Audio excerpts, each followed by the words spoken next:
జలములు భూమి మీద ప్రచండముగా ప్రబలి మిక్కిలి విస్తరించినప్పుడు వాడ నీళ్ల మీద నడిచెను. ఆ ప్రచండ జలములు భూమి మీద అత్యధికముగా ప్రబలినందున ఆకాశం అంతటి క్రిందనున్న గొప్ప పర్వతములన్నీ మునిగిపోయెను. 15 మూరల ఎత్తున నీళ్లు ప్రచండముగా ప్రబలెను గనుక పర్వతములను మునిగిపోయెను. అప్పుడు పక్షులేమి, పశువులేమి, మృగములేమి, భూమి మీద ప్రాకు పురుగులేమి, భూమి మీద సంచరించు సమస్త శరీరులేమి, సమస్త నరులేమి చచ్చిపోయిరి. పొడి నేల మీదనున్న వాటన్నిటిలోనూ నాసికారంధ్రములలో జీవాత్మ సంబంధమైన ఊపిరి గలవన్నీ చనిపోయెను. నరులతో కూడా పశువులను, పురుగులను, ఆకాశ పక్షులను, నేల మీదనున్న జీవరాశులన్నీ తుడిచివేయబడెను. అవి భూమి మీద నుండకుండా తుడిచివేయబడెను. నోవహును అతనితో కూడా ఆ ఓడలోనున్నవి మాత్రము మిగిలియుండెను. 150 దినముల వరకు నీళ్లు భూమి మీద ప్రచండముగా ప్రబలెను. ఆదికాండము 8వ అధ్యాయము. దేవుడు నోవహును అతనితో కూడా ఓడలోనున్న సమస్త జంతువులను, సమస్త పశువులను జ్ఞాపకము చేసుకొనెను.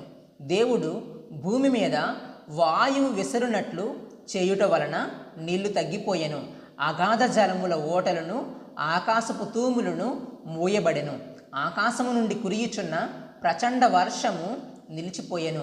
అప్పుడు నీళ్లు భూమి మీద నుండి క్రమక్రమముగా తీసిపోవుచుండెను. 150 దినములైన తరువాత నీళ్లు తగ్గిపోగా 7వ నెల 17వ దినమున ఓడ అరారాతు కొండల మీద నిలిచెను. నీళ్లు 10వ నెల వరకు క్రమముగా తగ్గుచూ వచ్చెను. 10వ నెల మొదటి దినమున కొండల శిఖరములు కనబడెను. 40 దినములైన తరువాత నోవహు తాను చేసిన ఓడ కిటికీ తీసి ఒక కాకిని వెలుపలికి పోవిడిచెను. అది బయటికి వెళ్ళి భూమి మీద నుండి నీళ్లు ఇంకిపోవు వరకు ఇటు అటు తిరుగుచుండెను. మరియు నీళ్లు నేల మీద నుండి తగ్గినవో లేదో చూచుటకు అతడు తన యొద్ద నుండి నల్ల పావురం ఒకటి వెలుపలికి పోవిడిచెను. నీళ్లు భూమి అంతటి మీదనున్నందున తన అరకాలు నిలుపుటకు దానికి స్థలము దొరకలేదు గనుక ఓడలోనున్న అతని యొద్దకు తిరిగి వచ్చెను. అప్పుడు అతడు చెయ్యి చాపి దాన్ని పట్టుకొని ఓడలోనికి తీసుకొనెను. అతడు మరి 7 దినములు తాలి మరలా ఆ నల్ల పావురమును ఓడలో నుండి వెలుపలికి విడిచెను. సాయంకాలమున అది అతని యొద్దకు వచ్చినప్పుడు త్రుంచబడిన ఒలీవ చెట్టు ఆకు దాని నోట నుండెను గనుక నీళ్లు భూమి మీద నుండి తగ్గిపోయేనని నోవహునకు తెలిసెను.